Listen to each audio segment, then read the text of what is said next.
Yes, a very good morning to all of you.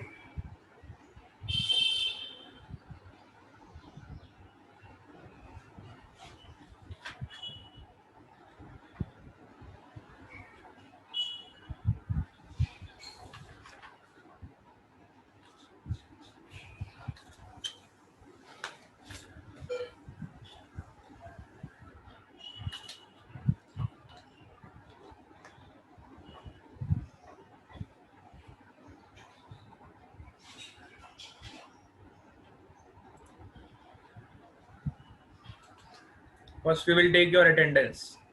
Keshvi, present.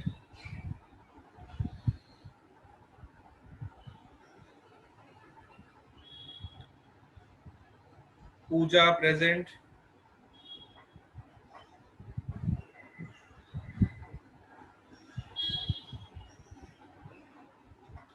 Vansh,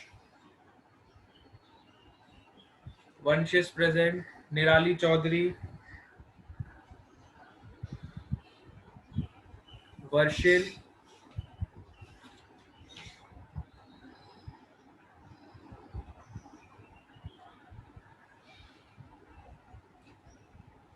Laksh, Sahil Sheikh,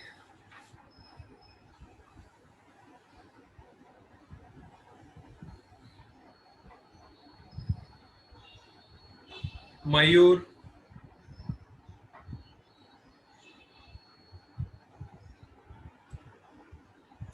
Lisa,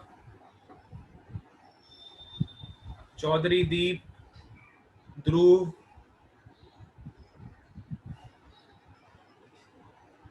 Patel Om,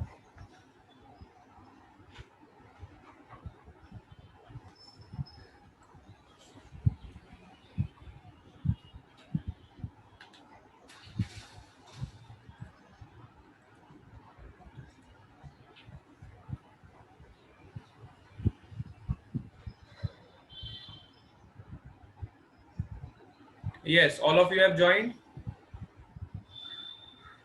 Wait कर लेते हैं 1 to 2 minutes. Let us wait for 2 minutes.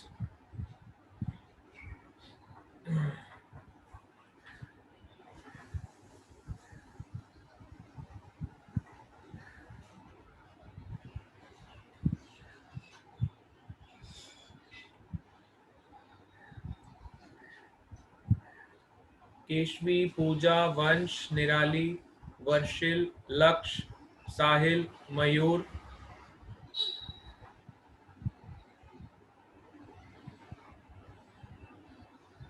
Lisa, Dhruv, Deep Chaudhary, Patel Om, Aditya Singh,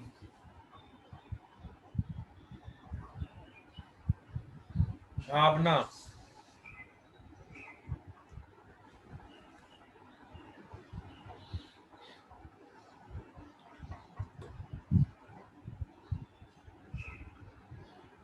Tanushree Joshi,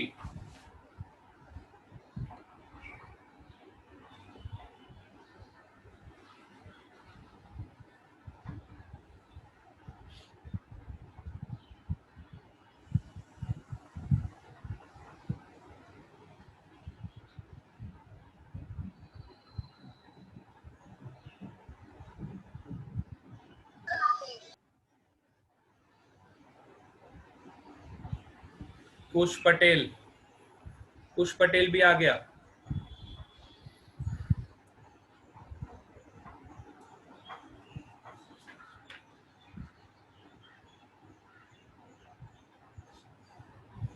Kripal, Kripal Gamit, Devraj एसवीवी,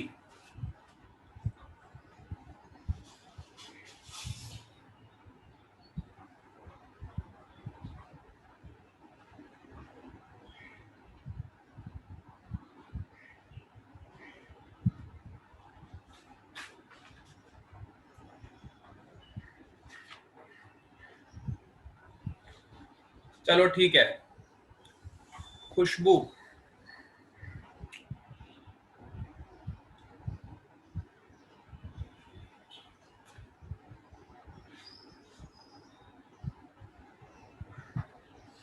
Okay, let us start the class.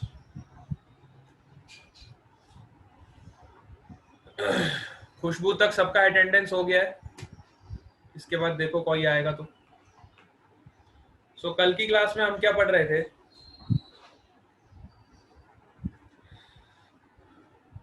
कल हमने ये देख लिया था कि जो मैग्नेटिक फील्ड आपकी होती है वो किन कौन कौन से फैक्टर्स पे डिपेंड करती है? 4 फैक्टर्स पे डिपेंड करती है ना? डायरेक्शन निकालने के लिए तो हमने राइट हैंड थंब रूल पढ़ लिया था। मैग्नेटिक फील्ड की डायरेक्शन को निकालने के लिए हमने कल क्या पढ़ा था? राइट हैंड रूल पढ़ा था, राइट हैंड थंब रूल। अब मैग्नेटिक फील्ड का जो मैग्नीट्यूड है उसके बारे में हम कल बात कर रहे थे और हमने ये देखा था, हाँ, बायोट-सेवर्ट लॉ हम अभी स्टार्ट करेंगे। और बायोट-सेवर्ट लॉ को समझने से पहले आपको ये चीज को समझना जरूरी है, ठीक है? Before understanding the Biot Savart law you must try to understand this concept that magnetic field का जो मैग्नीट्यूड है वो डायरेक्टली प्रोपोर्शनल किसके होता है? चार्ज के। जितना ज्यादा आपका चार्ज होगा उतनी ज्यादा मैग्नेटिक फील्ड होगी। मैंने कल आपको एग्जांपल लेके बताया था। सपोज करो इस वायर में करंट फ्लो कर रहा है और इसमें सपोज करो आई करंट जा रहा है ना? और हमने यहाँ पे एक पॉइंट लिया आर वेक्टर पे, we have consider one point P, और इस पॉइंट पी पे मैग्नेटिक फील्ड कहाँ जाएगी? अंदर की तरफ। By right hand rule we can find the direction of magnetic field is into the plane, ठीक है? So let us consider this angle theta and ये हमने कल पढ़ा था, उसी का मैं आपको क्विक रिवाइज करवा रहा हूँ फटाफट। सो मैग्नेटिक फील्ड का जो मैग्नीट्यूड है was directly proportional to charge. It is also directly proportional to velocity. जितनी वेलोसिटी से आगे मूव करेगा, चार्ज की वेलोसिटी पे भी डिपेंड करेगा। It is inversely proportional to 1/r², which is the distance of this point at which we are calculating the magnetic field with respect to this wire, ठीक है? And it is also proportional to angle between, sine of angle between the wire and the element. So it is also proportional to sine theta. अब जब ये हम चारों factors को combine करेंगे, when we combine all these factors, we will get magnetic field is equal to k times QV sin theta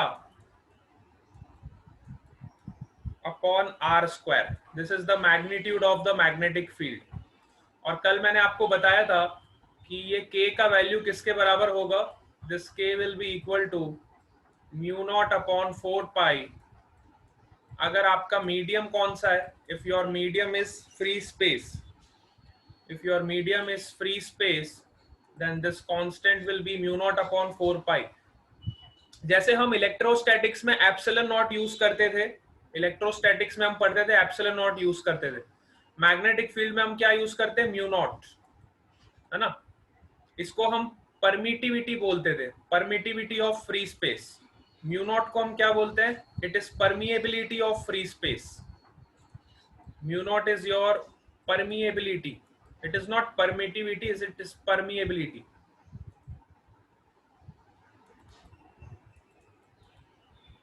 ठीक है? It is the permeability of the free space. Yes, very good, μ0/4π। बहुत अच्छी बात। चलो यहां तक अगर आपको समझ आया, ये कल का रिवीजन था, क्विक रिव्यू मैंने आपको करवा दिया। अब हम बायोट-सेवर्ट लॉ को समझते हैं, ठीक है? Now next heading was Biot Savart law. So अब बायोट-सेवर्ट लॉ हम इसी फंडे से निकालेंगे। बायोट-सेवर्ट लॉ अगर आपको ऊपर वाला कंसेप्ट समझ आया है तो उसी का यूज करके हम बायोट-सेवर्ट लॉ को निकालेंगे। तो देखो कैसे हम बायोट-सेवर्ट लॉ निकालेंगे, ठीक है? सबसे पहले हमने एक वायर ली, let us consider this wire, इसमें करंट फ्लो कर रहा है। Angel Gamit has also join, okay, Angel Gamit. So suppose करो एक वायर मैंने ली और इस वायर में करंट फ्लो कर रहा है, current is flowing in this wire, ठीक है। Again I have considered the small element, suppose करो मैंने एक छोटा सा एलिमेंट कंसिडर किया वायर का, और इस एलिमेंट की वजह से इस पॉइंट P पे अगर मुझे मैग्नेटिक फील्ड निकालनी है, suppose this is point P, by right hand rule we know that magnetic field will be into the plane of the paper, so I will denote this by this symbol. Now suppose the position vector of this point is r, and if I want to calculate the small magnetic field due to this small element, let's say this element is dl, this is a very small element dl, and if I want to calculate the magnetic field at this point P, then I need to apply the Biot-Savart law. अब Biot-Savart law क्या होता है इसको समझोगे। अभी अभी हमने ऊपर क्या देखा कि मैग्नेटिक फील्ड आपकी क्या होती है, ये सारे फैक्टर्स पे डिपेंड करती है। Magnetic field is dependent on all these factors. So अगर मैं मैग्नेटिक फील्ड को लिखना चाहूँ तो I can write like this, जो छोटी सी मैग्नेटिक फील्ड होगी that will be equal to k times, ऊपर का इक्वेशन देखते जाओ, k टाइम्स q, अब यहाँ पे जो चार्ज होगा वो छोटे से एलिमेंट का छोटा सा चार्ज होगा, so I will write k टाइम्स dq into v sin theta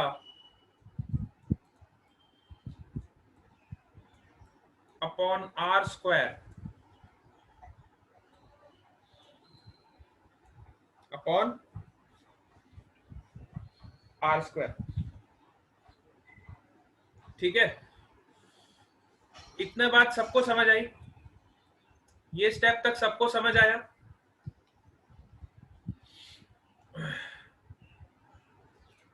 हाँ, टीशा हैज ऑल्सो ज्वाइन। चलो ये स्टेप तक सबको क्लियर हुआ।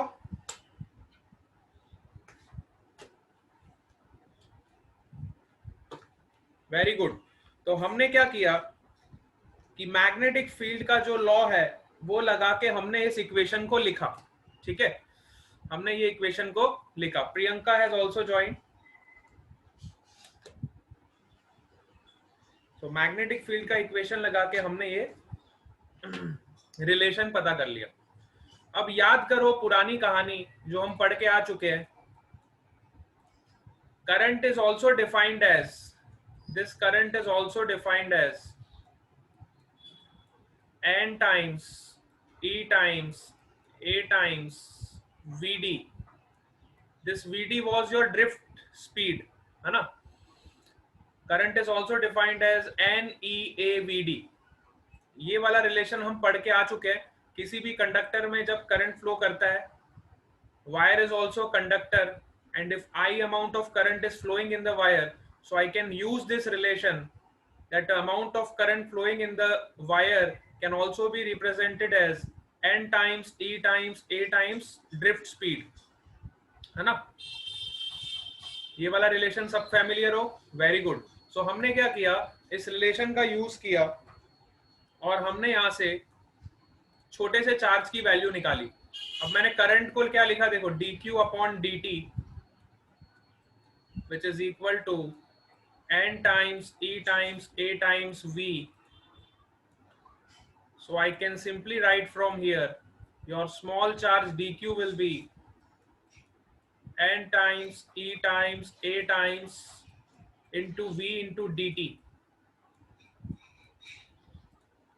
अब आपको पता है v into dt किसके बराबर होता है, this will be equal to small length which is dl, speed into time, speed का यूनिट क्या होता है, मीटर पर second into second, this will be your small length dl, ठीक है।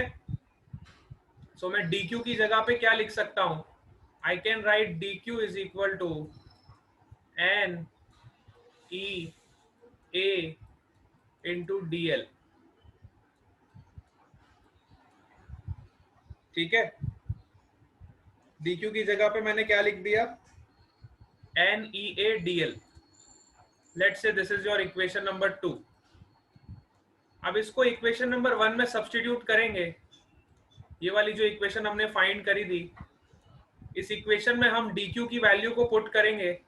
सो देखो हमें db की वैल्यू क्या मिलेगी. Let's see. You will get db is equal to, you will get db is equal to k times dq. dq की value क्या है. NEADL. you can write NEADL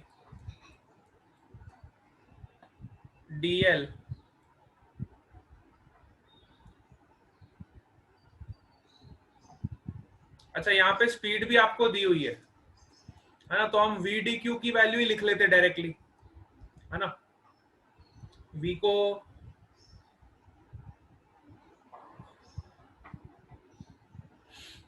A times DL हो गया ना ये. हाँ, तो ऐसा कर लो. इस वाली इक्वेशन को जब हम इसमें सब्स्टिट्यूट करेंगे,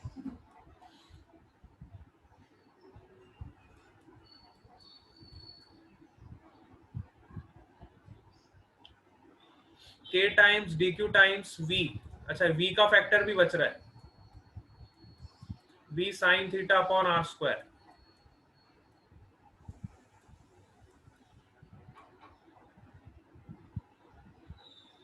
ठीक है.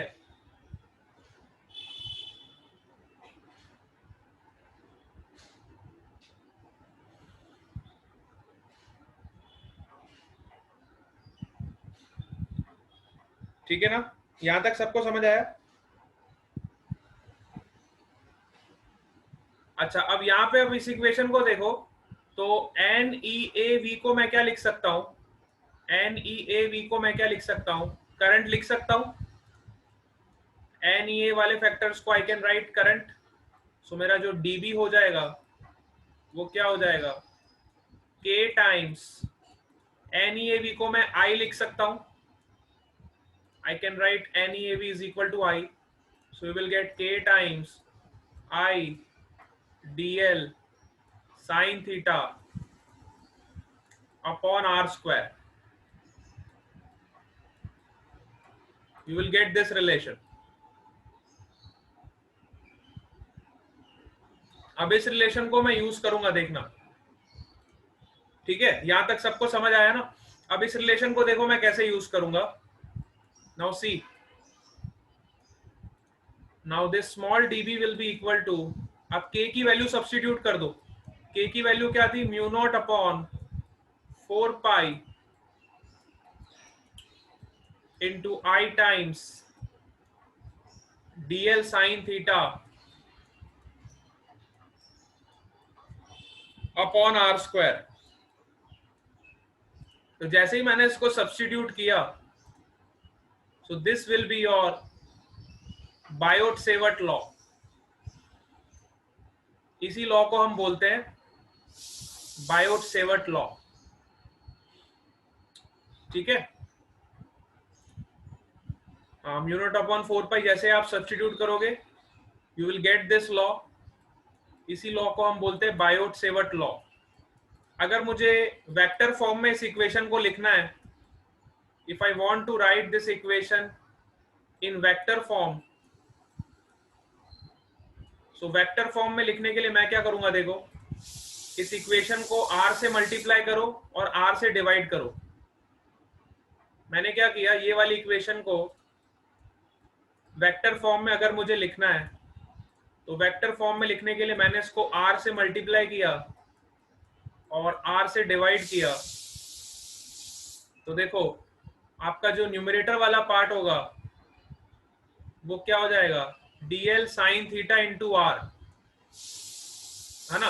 अब DL sin थीटा R को मैं क्या लिख सकता हूं. देखो, I can write this as DL cross R. DL vector cross R vector. इसको जब मैं ओपन करूंगा, this will be equal to DL into R into sine theta. अब सिंपली मैं मैथमेटिक्स का यूज कर रहा हूं, जिससे मुझे इसकी वैल्यू पता चल गई कि dl क्रॉस r को मैं ऐसे लिख सकता हूं, ठीक है, dl cross r is equal to dl into r into sine theta. तो यहाँ पे जो dl r साइन थीटा का जो वैल्यू है, इसकी जगह पे मैं क्या सब्सटीट्यूट करूंगा, dl क्रॉस r, ठीक है, I will substitute here dl cross r। हाँ, Darshanika Kamit has also join, network issue की वजह से लेट हो गई, कोई बात नहीं, आपका जो बैकअप वाला वीडियो रह गया होगा वो बाद में आप फॉलो अप कर लेना, ठीक है। चलो, यहां तक सबको समझ आया। सो हमने क्या किया, इसको वेक्टर फॉर्म में भी हम रिप्रेजेंट कर सकते हैं। तो वेक्टर फॉर्म क्या हो जाएगा इसका, देखो, db vector, I can also represent this Biot-Savart law in vector form, which is db vector is equal to I upon r cube, I times dl cross r mu naught upon 4 पाई, तो as it is रहेगा आपका, mu naught upon 4 पाई तो आपका as it is रहेगा ना, current भी आपका as it is रहेगा। खाली मैंने ये वाले पोर्शन की जगह पे इस पार्ट को मैंने रीसब्स्टिट्यूट कर दिया, dl sin theta into r को मैंने क्या लिखा, dl cross r। So I will right here mu naught upon 4 pi I times dl cross r whole upon r cube. This is your Biot-Savart law in vector form. This is your Biot-Savart law in vector form.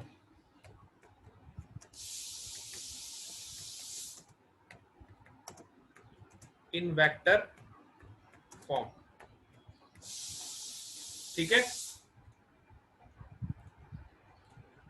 Biot-Savart law in vector form. यहां तक सबको clear हो गया, हमने Biot-Savart law का derivation कर लिया।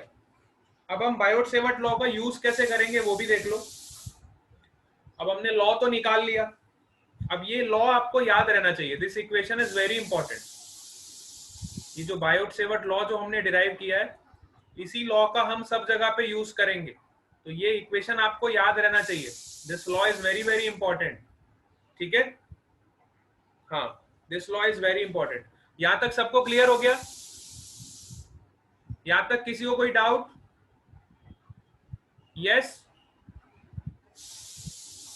All of you clear up to this point?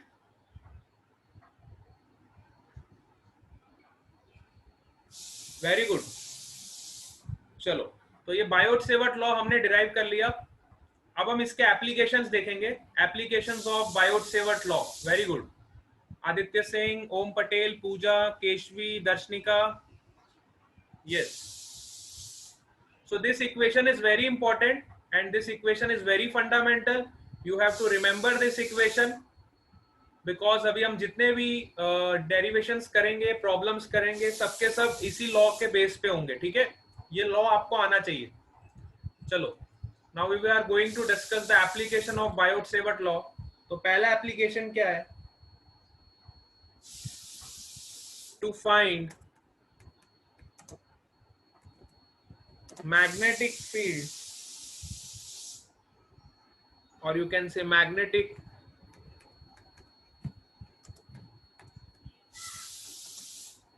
due to infinitely long wire, infinitely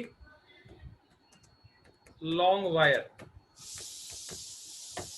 पहला एप्लीकेशन इसका क्या है, सपोज करो हमारे पास एक वायर है जो कि इनफाइनाइटली लॉन्ग है, ठीक है। Suppose we have one wire which is infinitely long, which varies from minus infinity to plus infinity, ठीक है। सपोज करो हमारे पास एक वायर है और इस वायर की वजह से मुझे किसी पॉइंट पे, let's say this is your point P, I need to find the magnetic field or magnetic induction at this point P from this wire, ठीक है। सपोज करो मुझे इस P पॉइंट पे मैग्नेटिक फील्ड निकालनी है, और करंट इस वायर में इस डायरेक्शन में फ्लो कर रहा है. So I can simply say that magnetic field is directed into the plane at this point. At this point, magnetic field is directed into the plane of paper. ठीक है. अब हम यहाँ पे बायोट सेवर्ट लॉ लगाएंगे. अब हम Biot Savart law कैसे लगाएंगे वो देखो आप. That is very very important कि हमें बायोट सेवर्ट लॉ का यूज कैसे करना है. तो सपोज करो मैंने आर डिस्टेंस पे पॉइंट कंसिडर किया और मैंने एक छोटा सा एलिमेंट ले लिया सबसे पहले, क्योंकि इनफाइनाइटली लॉन्ग वायर है तो हमें इतना तो पता चलता है, हम इलेक्ट्रोस्टैट्स में भी पढ़ चुके हैं, जब भी कोई कॉन्टिन्यूस डिस्ट्रीब्यूशन होता है चार्ज का या कॉन्टिन्यूस वायर होती है तो वहां पे हमारे को इंटीग्रेशन तो यूज करना ही पड़ेगा, है ना. तो हमने क्या किया, एक छोटा सा एलिमेंट ले लिया सबसे पहले. We have consider the small element और इस एलिमेंट की लेंथ ले लेते dy. Suppose the length of this element is dy. अब इस dy लेंथ की वजह से अगर मुझे मैग्नेटिक फील्ड निकालना है इस पॉइंट पे, तो dy लेंथ की वजह से मैग्नेटिक फील्ड क्या होगा इस पॉइंट पे, है ना. तो dy लेंथ की वजह से छोटा सा मैग्नेटिक फील्ड होगा. From Biot Savart law we can say that the small magnetic field due to this length dy can be written as mu naught upon 4 pi I into length of this element is dy, so I can write here dy sin theta upon r square. अब यहाँ पे जो हम r square use करते थे ना, suppose हमने y distance पे एक एलिमेंट लिया dy लेंथ का, अब नीचे जो हम डिनोमिनेटर में r स्क्वायर यूज करते थे, अगर आप बड़े ध्यान से इस इक्वेशन को देखो तो हमारा r स्क्वायर जो ये डिस्टेंस होता था, this was the distance of the element. हमने ये एलिमेंट लिया था और इस एलिमेंट का जो डिस्टेंस होता था, ये एलिमेंट के डिस्टेंस को हम r बोलते थे. ठीक है, ये r किसका डिस्टेंस होता था, एलिमेंट का डिस्टेंस वो पॉइंट से जिस पॉइंट पे हमें मैग्नेटिक फील्ड को फाइंड करना है. इसको बहुत आपको ध्यान से यूज करना है, ये r बहुत इंपॉर्टेंट है. r is the distance of the element of the wire to the point at which we want to calculate the magnetic field. This was your r distance. तो अगर मैं ये वाले केस की बात करूं, अभी जो हम पढ़ रहे हैं इस वाले केस की अगर मैं बात करूं, तो यहाँ पे आपका r क्या होगा, एलिमेंट से डिस्टेंस. एलिमेंट से डिस्टेंस क्या है आपका, what is the distance of your element from this point? Anirudh has also joined. कौन बताएगा मेरे को, बताओ एलिमेंट से p पॉइंट का डिस्टेंस कितना होगा. What is the distance of the element to the point p? r नहीं होगा. आदित्य सिंह डायग्राम को देखो बेटा. Aniruddh has also joined. Okay, देखो r क्या होता है हमारा, एलिमेंट से डिस्टेंस. अब यहाँ पे आपका एलिमेंट कहाँ पे वो देखो, एलिमेंट आपका मैंने यहाँ पे लिया है, तो यहाँ पे आपका इस इक्वेशन में r क्या होगा, इस इक्वेशन में आपका r ये वाला डिस्टेंस होगा. This distance is your r. तो ये डिस्टेंस असली में कितना होगा, under root of r square plus y square. ये हमारा असली वाला r है. हम r हमेशा कहां से मेजर करेंगे, एलिमेंट से उस पॉइंट तक का डिस्टेंस जिस पॉइंट पे हमें मैग्नेटिक फील्ड को फाइंड करना है. समझ आया, ये वाला हमारा r होगा.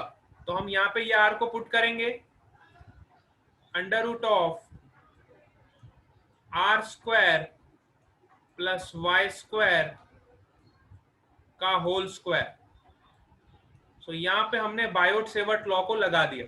ठीक है, इस तरह से हमें बायोट सेवर्ट लॉ इस एलिमेंट के लिए हमने लगा दी. अब हमें पूरी वायर की वजह से मैग्नेटिक फील्ड निकालना है. So obviously I will integrate this term, integration of dB which is equal to integration of this term. कहां से कहां तक इंटीग्रेशन होगा, from minus infinity to plus infinity. We'll integrate this term from minus infinity to plus infinity.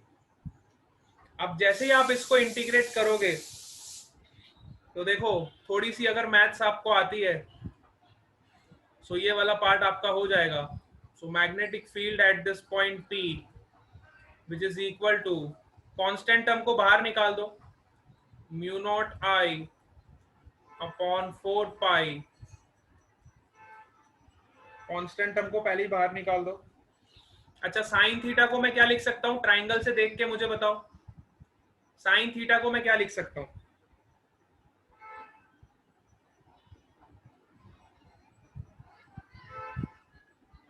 Yes,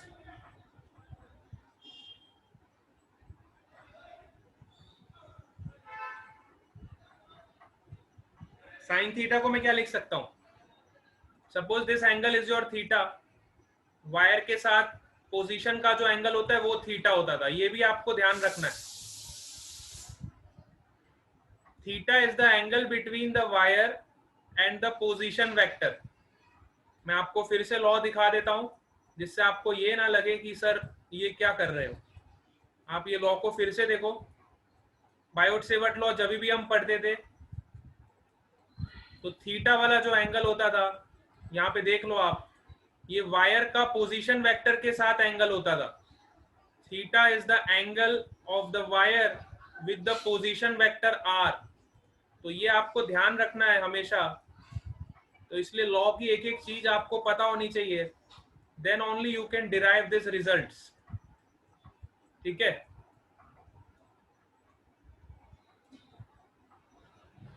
very good. So sine theta को आप लिख सकते हो यहां से R upon, very good, Aditya Singh is right, R upon under root of R square plus Y square. You can substitute the value of sine theta, which is r upon under root of r square plus y square. So हमारा overall equation क्या हो जाएगा? देखो, overall equation will become integration minus infinity to plus infinity,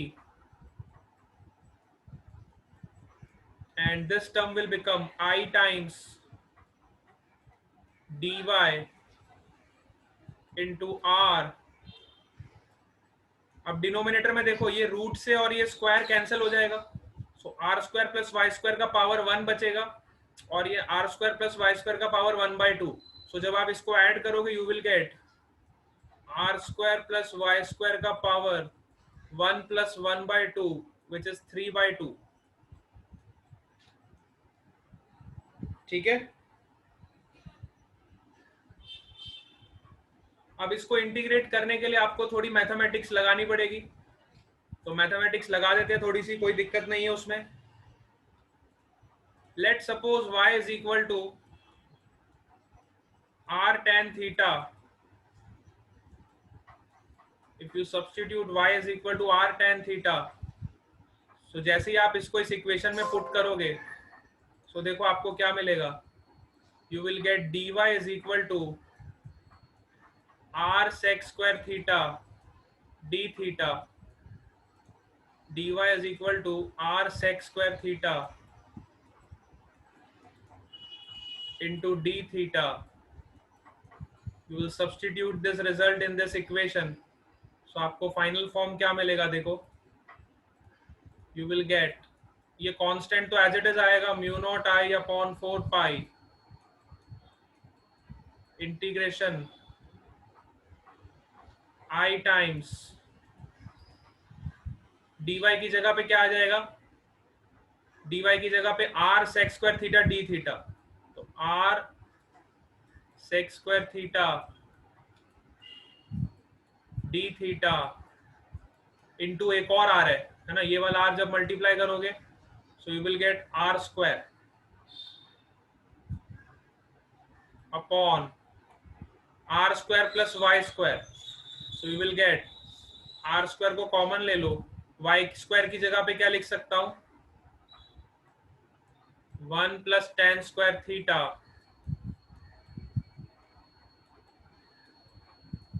और पूरे की power कितनी है 3/2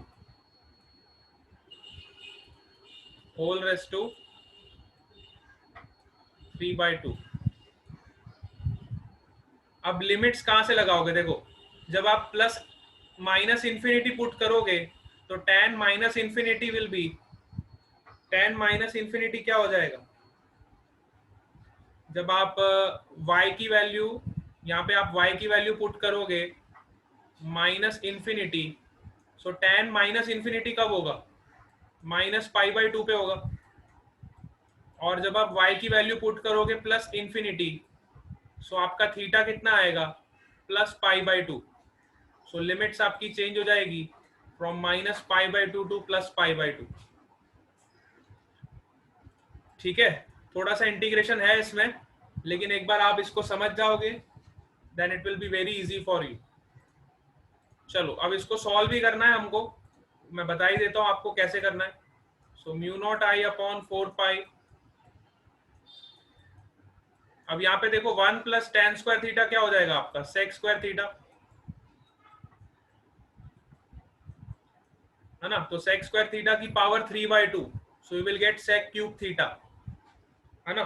नीचे आपका क्या बचेगा r³, डिनोमिनेटर में क्या बचेगा r³ into sec³ theta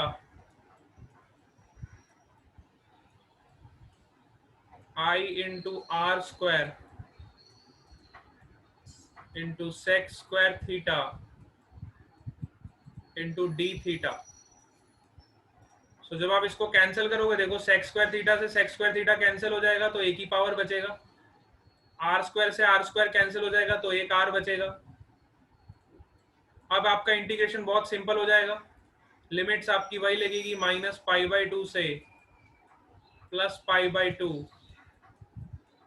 now it will become very simple, तो 1/sec थीटा क्या हो जाएगा cos theta, so you will get μ0I/4π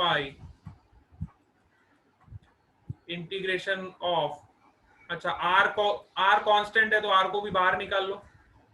सो अंदर क्या बचेगा, integration of cos theta 1/sec theta is cos theta d theta from -π/2 to +π/2।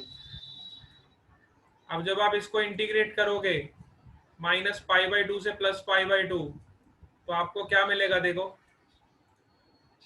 You will get, cos का integration क्या होता है बताओ, μ0I/4πr। What is the integration of cos, cos का integration क्या होता है जल्दी से बताओ,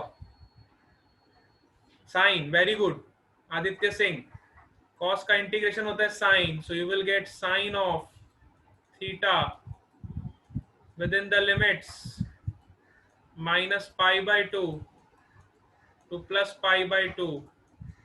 तो जब आप इसमें लिमिट्स पुट करोगे तो आपको क्या मिलेगा, when you put the limits here you will get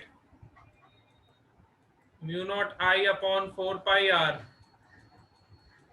sin 90 is 1 minus sin of minus theta is -1, so you will get μ0I/2πr।